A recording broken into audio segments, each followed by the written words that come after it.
Real power to me is knowing that you can flex on somebody and choosing not to. Real power to me is when you know that you're going to beat somebody, but you choose not to play or fight or compete.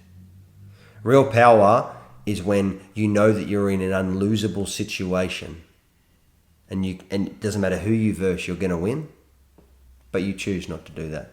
Real power is when you know you're stronger than someone, but you choose not to fight them. Real power is when you can control your tongue.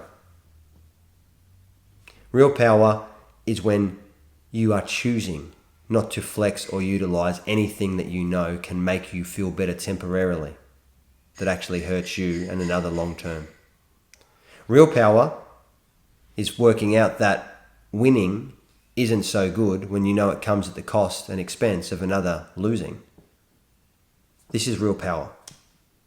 Real power. This is soul power, essence. The essence of what we are. This is proper power. Not how strong your biceps are, not how much money you got, not how big your bank account looks, not how many houses you got, not how many boats you got, not how many girls you got, not how many guys you got. Those things are all materialistic. Sure, to one's definition, that's power, and they can own that. My definition of power is the stuff that actually changes lives. It's the stuff that actually will change your world. It's the stuff that makes you and every other human in this place a better human. And that's real power.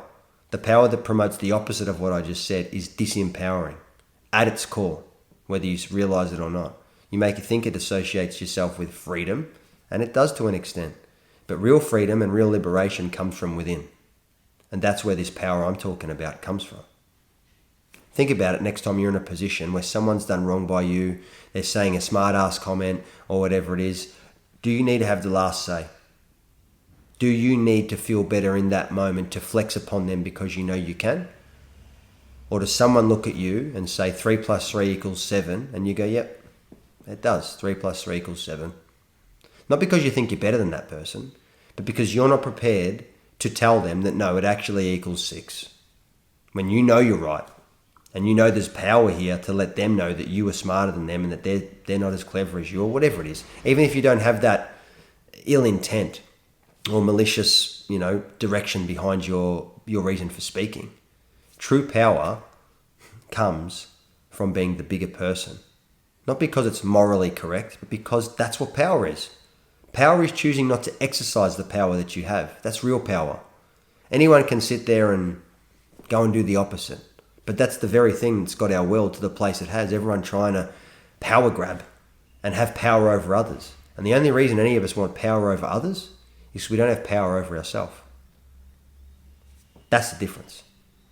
So this is why I thought I'd share with you my version of power, and hopefully something in there you can take into your life or share with someone else who's focusing on the wrong types of power. The materialistic, surface level, look at me type of power.